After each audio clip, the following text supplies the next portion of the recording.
और जितने दर्शक ये देख रहे हैं उन सबको मेरा नमस्कार, मेरा प्रणाम। आज लखनऊ में मैं उत्तर प्रदेश के सभी मतदाताओं से इंडिया गठबंधन को भारी भरकम वोट देने के लिए, भारी मात्रा में वोट देने के लिए अपील करने के लिए आया हूं। मैं 4 बातें रखना चाहता हूं। पहले चारों बिंदु बता देता हूं, फिर उसको डिटेल में एक्सप्लेन करूंगा। पहला ये कि ये चुनाव भारतीय जनता पार्टी, मोदी जी अपने लिए वोट नहीं, अमित शाह जी को प्रधानमंत्री बनाने के लिए वोट मांग रहे हैं। दूसरी बात, योगी आदित्यनाथ जी को अगर ये लोग जीत गए तो योगी आदित्यनाथ जी को 2 से 3 महीने के अंदर उत्तर प्रदेश के सीएम पद से हटा दिया जाएगा। नंबर 3, इन लोगों की पूरी तैयारी है, अगर ये लोग जीत गए तो संविधान को बदल के SC ST और OBC का रिजर्वेशन खत्म कर दिया जाएगा।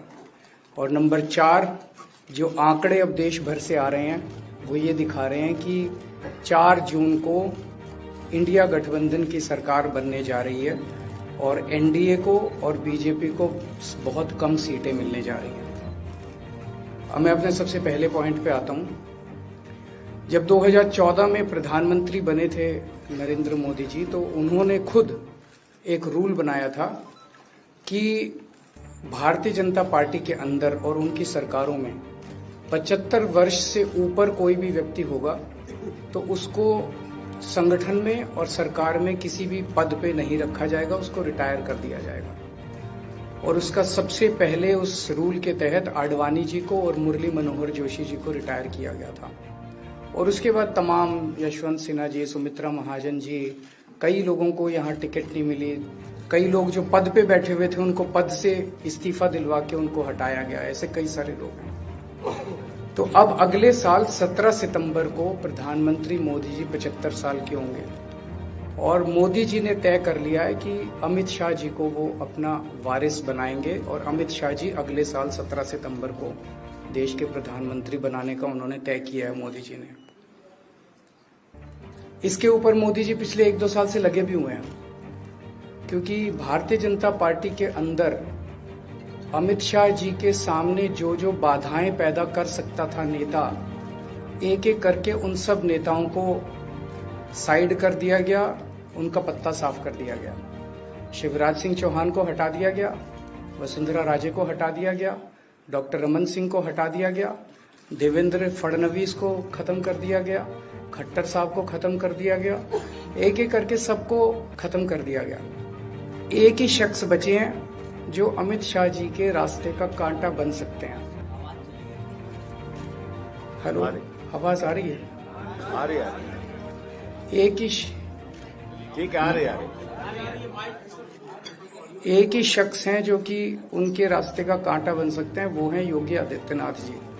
अब योगी आदित्यनाथ जी को इन्होंने हटाने का पूरा मन बना लिया है और अगर इनकी सरकार बनी तो 2 महीने के अंदर योगी जी को भी उत्तर प्रदेश के सीएम से हटा दिया जाएगा। मैंने दिल्ली में 3-4 दिन पहले ये प्रेस कॉन्फ्रेंस की थी और ये दोनों मुद्दे उठाए थे।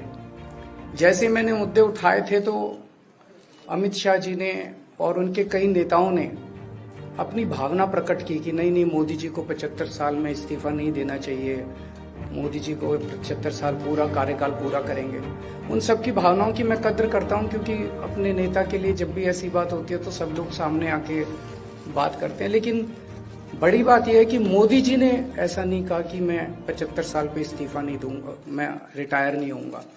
उनका अपना बनाया हुआ रूल है और मुझे पूरी उम्मीद है कि मोदी जी का अपना बनाया हुआ रूल है और मोदी जी अपने रूल को फॉलो करेंगे। नहीं तो लोग कहेंगे कि मोदी जी ने ये रूल आडवाणी जी को हटाने के लिए बनाया था, जब अपनी बारी आई तो नहीं। तो मोदी जी इस रूल का फॉलो करेंगे, ये पूरा यकीन है देश के लोगों को कि उन्होंने खुद रूल बनाया तो खुद फॉलो करेंगे। दूसरी बड़ी बात जो हुई कि जब मैंने कहा कि योगी आदित्यनाथ जी को 2 महीने में हटा दिया जाएगा, इस पे अभी तक भाजपा के किसी नेता की टिप्पणी नहीं आई है। 4 दिन हो गए। इसका मतलब ये तो कंफर्म करता है कि उन्होंने पूरी प्लानिंग कर ली है और उनके पक्ष में कोई बोलने के लिए तैयार नहीं है योगी आदित्यनाथ जी के। तो उनका हटना अब लगभग तय है कि योगी आदित्यनाथ जी को उत्तर प्रदेश के सीएम पद से हटाया जाएगा। दूसरी चीज मैं उत्तर प्रदेश के सभी मतदाताओं को कहना चाहता हूं कि पिछले 4-5 महीने से इन्होंने शोर मचा रखा है 400 पार 400 पार 400। क्यों कहते हैं नहीं मोदी जी कुछ बड़ा काम करना चाहते हैं। तो लोगों ने खोद खोद के पूछा भाई क्या बड़ा काम करना चाहते हैं, कुछ बताओ तो सही। तो उन्होंने नहीं बताया। लोगों ने फिर अंदर से पता किया कि बड़ा काम ये करना चाहते हैं कि देश से रिजर्वेशन खत्म करना चाहते हैं। हम जानते हैं कि इनका जो पूरा इकोसिस्टम है, आरएसएस, बीजेपी, शुरू से ये लोग रिजर्वेशन के खिलाफ रहे हैं। इनकी पूरी की पूरी मानसिकता रिजर्वेशन के खिलाफ रही है। तो मैं सभी लोगों को ये आगाह करना चाहता हूं कि ये बड़ा काम इनको 400 पार इसीलिए चाहिए क्योंकि ये रिजर्वेशन खत्म करना चाहते हैं। संविधान को, बाबा साहब अम्बेडकर ने जो संविधान बनाया था उस संविधान को ये तार तार करना चाहते हैं। पूरे देश भर से अब जो ट्रेंड आ रहे हैं वो ट्रेंड ये दिखाते हैं कि भारतीय जनता पार्टी को 250 से भी नीचे, मेरे हिसाब से 220 के आसपास, 3-4 दिन पहले भी मैंने कहा था 220 से कम सीटें इनकी आती हुई नजर आ रही हैं। आप हिसाब लगा लीजिए। मैं हरियाणा होके आ रहा हूँ कल परसों।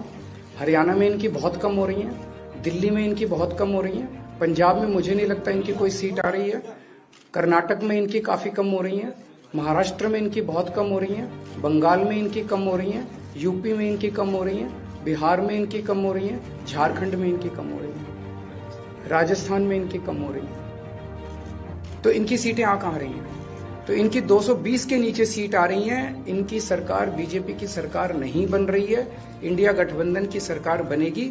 और इंडिया गठबंधन की सरकार जो है वो देश को एक प्रगति के रास्ते के ऊपर लेके जाएगी। इस तरह से जो पूरे देश के अंदर एक नेगेटिविटी इन लोगों ने फैलाई है उसको हम लोग ठीक करेंगे। मैं अंत में उत्तर प्रदेश के सभी लोगों को अपील करना चाहता हूं कि इंडिया गठबंधन के, यहाँ पे सपा और कांग्रेस का गठबंधन है, इंडिया गठबंधन का जो जहां से कैंडिडेट है उसको भारी मात्रा में वोट देकर आप सब लोग जिताइए। अब मैं निवेदन करूंगा